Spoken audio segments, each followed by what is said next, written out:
everyone. Welcome to Thursday Night Live. My name is Tiffany, and I'm so glad to be here with you tonight. Hey, do me a favor right now, drop a comment in the chat, and I want to see the best meme that you can find that describes your week this week. You know, speaking of memes, I actually have a couple memes that I think are hysterical about 2020 and the season that we're in. Check these out.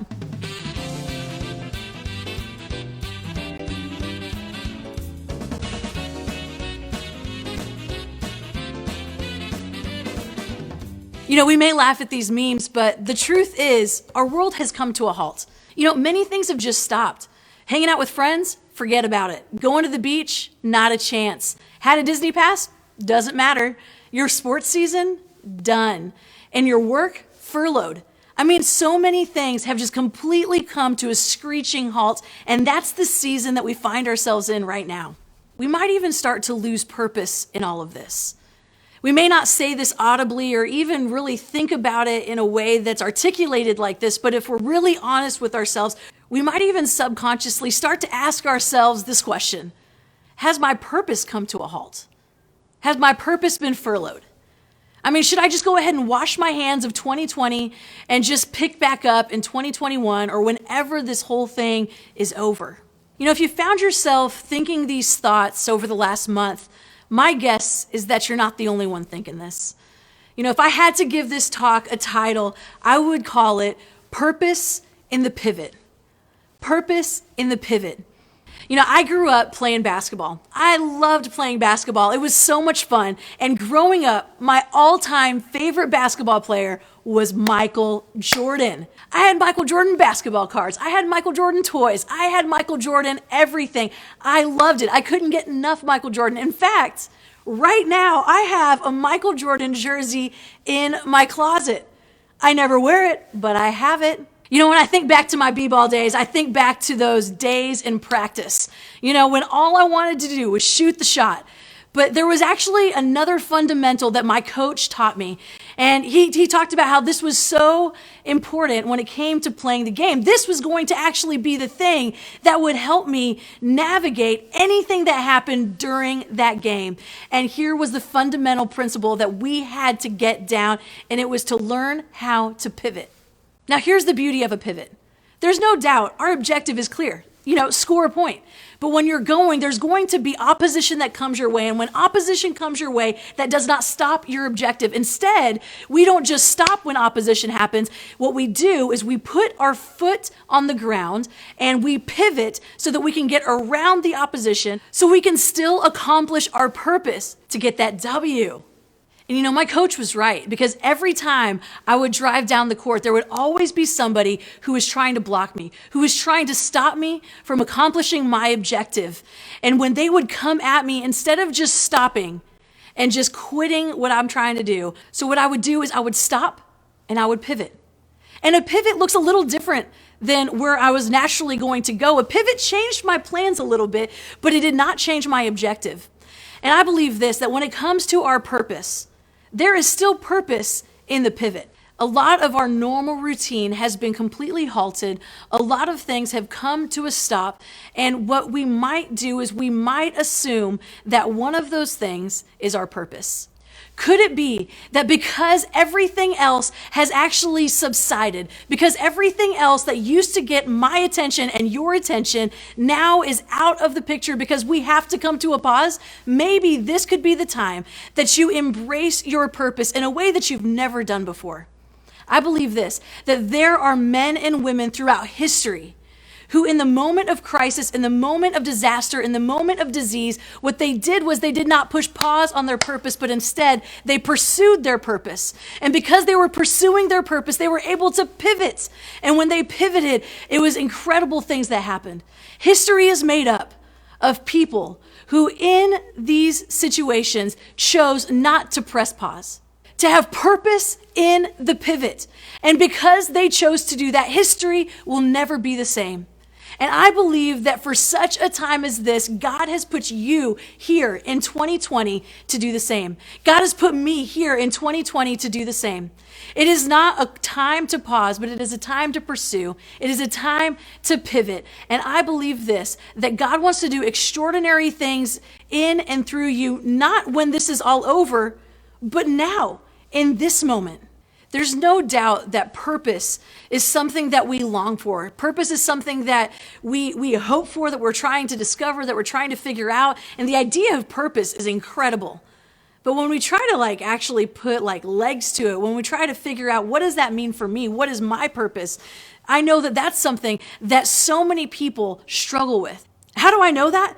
Because one of the best-selling books of all time is called Purpose Driven Life, written by Rick Warren, and it sold over 30 million copies. In fact, it was so popular that he just retitled the book, What on Earth Am I Here For? And sold more. Why? Because we're all desperate to figure out what on earth we're here for. We're all desperate to figure out what our purpose is. Have you ever thought about that? Have you ever thought about what your purpose is? Maybe you've never said, what on earth am I here for? But maybe you're wondering, even right now, in the midst of COVID-19, what on earth am I here for? Now, this is a bigger discussion than just our short talk tonight, but let me give you the Cliff Notes version. Are you ready for this? Get out your pen, get out your phone. You're going to want to write this down. Our purpose is to glorify God. Period. I know, it's earth-shattering. 1 Corinthians 10:31 says this, so whether you eat or drink or whatever you do it all for the glory of God. So what does that mean for us? I mean, it sounds really cool. Like it's a thing that we can declare, but what does that mean for you and I right now? When it comes to making decisions, we actually use this as our filter. Every decision that we make, will this bring glory to God or will it not? If the answer is yes, then go for it. If the answer is no, then it's pretty clear. This purpose isn't just for you when it comes to your spirituality. It's not just designed for pastors and people who work at church or those spiritual people. This is actually supposed to be the operating system in which we live by. In every arena of our lives, when it comes to what you spend your money on, will this glorify God or not? When it comes to who you're spending time with, will this glorify God or not? Everything that we do, we can ask this one question to determine whether it's going to propel us toward our purpose or whether it is going to hold us back from our purpose. Purpose is powerful.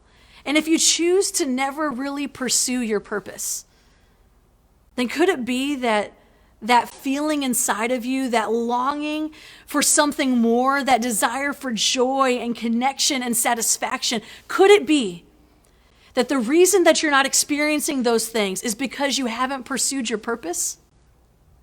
And on the flip side, if you have pursued your purpose, if you started looking into what this could mean for you, have you experienced that joy? Have you experienced that satisfaction? Have you experienced just that fullness of life that God has to offer you because you're living in your purpose? Purpose is powerful. And so I want to encourage you over the next few moments to lean in. I want to encourage you to not check out, because I believe that if we embrace our purpose, even in the midst of a situation that we could have never dreamed of, that God could transform us from the inside out, and that over the next week, over the next 2 weeks, over the next month or a couple months, that this could actually be the time in your life where you experience more joy than you've ever experienced in your life, where you can experience more peace than you've ever experienced in your life, and where you can experience what it's truly like to live in the purpose that God has created you to live. Once you get a taste of that, man, there's no going back. Right after college, I started working for my church part-time, and I loved it. It was awesome. You see, years before, I had surrendered my entire life to God. I said, God, whatever you want me to do, I'm in. Because I believed that he had a purpose for me. And I was so excited to do whatever he wanted me to do. I couldn't wait for what the future held. And I remember that as I was working part-time at my church, I was pumped. But I was only there part-time, and to make ends meet, I had to wait tables on the weekends and at night. And, I remember thinking to myself, man, this stinks. Like, this is not what I had hoped for. I went to college, I graduated, I gave my life to God. I was ready to serve him in the purpose that he had called me to. And so I remember as I was waiting tables, there were times that if you've never waited tables before, this is something like crazy. But there, you know how you get the silverware and it's all rolled up? People do that. And by people, I mean me. I would do that. We would spend the first 45 minutes of our shift rolling silverware. And I remember one day I was just so irritated because I felt like, God, I want to be used by you. I want to live the fullness of my purpose. Why do I have to be waiting tables on the side? This is such sideways energy. This doesn't make any sense. So I'm having this internal conversation with God as I'm rolling silverware. And to be honest with you, man, I was irritated that day. And as I was rolling silverware, I just was thinking about all of this. It was just like racing in my head. And the girl across the table who I was working with was rolling silverware with me. And she started asking me about my day. She started asking me about my life. And she asked me, hey, what else do you do? And I'm like, I work a second job. She's like, oh, that's cool. Where do you work? And I'm rolling silverware and I'm just like frustrated still with this whole situation that I can't live in my purpose. And I'm like, I work at my church and I just keep rolling silverware. She's like, really? What church is that? And I'm like, it's High Street Baptist Church, And then she just keeps asking questions, and I'm so frustrated because this is such sideways energy. I want to help people find and follow Jesus, and this person is getting in my way. And it wasn't until a few moments later that I recognized that this was not a pause in my purpose, but instead there was purpose in this pivot. Here I was, frustrated that God wasn't giving me what I thought I needed to accomplish the purpose that he had for me, while all the while there was literally somebody across the table begging for an invitation for church. I finally recognized that I really needed to embrace this purpose in the pivot. And I invited her to come to church with me, and I was able to have a discussion about who God was and how there's this incredible God in heaven who loves her and has a plan and a purpose for her. But I almost missed it because things weren't what I expected. And I think that right now you and I are experiencing something that was not expected. We may have said yes to the purpose that we thought God had for us, but then 2020 hit and the coronavirus hit, and now we're thinking, whoa, God, how in the world am I supposed to embrace my purpose? How am I supposed to pursue my purpose when everything has come to a halt? Surely my purpose has too.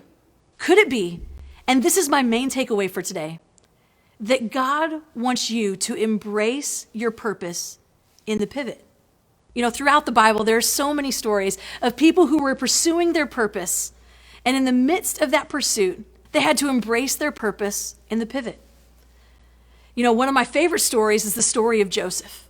Joseph had a vision that God wanted to use him in a mighty way, but Joseph's story was far from a straight line towards his destiny. In fact, his story is full of twists and turns. He finds himself in the midst of this slave trade, and he's sold to this Egyptian master named Potiphar. And in that moment, he could have very easily thought to himself, I'm just a slave. My purpose has paused. And if it hasn't paused, maybe it's just gone altogether because this is crazy. How in the world could I pursue my purpose in the midst of slavery? And yet, he knew what his real purpose was. His real purpose was to glorify God. And so no matter what was happening, every decision he made, he decided, okay, is it going to glorify God? I'm doing that. Is it not? I'm not doing that. And that is what dictated how he lived his life as a slave. And what happened was that God blessed the work of his hand. And then later, after that, he gets thrown in prison. And I'm sure that when he got thrown in prison, he thought, I gave it a shot. There's no way that I've got purpose in the pivot now. This is too much. I'm literally in prison. But in prison, he went back to his true purpose, his purpose of, will this glorify God or not? And every decision that he made, he said, okay, if this glorifies God, I'm going to do it. And if it doesn't, that's that. And throughout his time in prison, God elevated him. God gave him favor, and God did some incredible things. I believe that not only do we need to embrace the purpose in the pivot, but we need to believe that God has actually positioned the pivot for us. See, what Joseph didn't see was that God was making these pre-moves on behalf of Joseph. When Joseph was faithful to just glorify God, even though he couldn't see everything that was going to happen, when Joseph was faithful to say, God, I'm not giving up. I believe that you still have a purpose for my life, even though this is not how I saw my year going, even though this is not how I saw my life going or the season going, I am not giving up. And what he didn't know was that God was actually arranging so many things. And we don't have time to go into all of that, but check it out. It's an incredible story. And at the very end of his story, he actually becomes the prime minister of Egypt. This vision that he had as a young man actually became a reality. But see, it would have never happened had he pushed pause on his purpose. It would have never happened had he given up. It would have never happened if he would have stopped looking at what his ultimate purpose was, which was to glorify God. He would have been stuck. He would have been left feeling like, man, I don't know where my life went. I just got a bad hand. There's no way that this is my fault. But the thing is, circumstances were way out of his control. His life was turned upside down.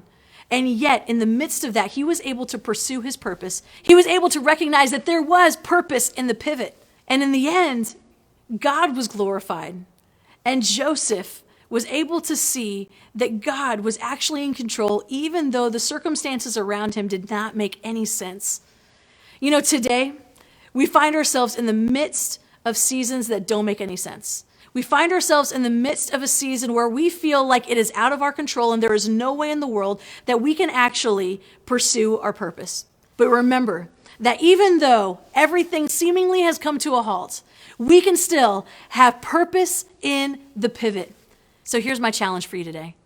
Pursue your purpose, embrace the pivot, and remember that God has actually gone before you and he wants to use you now.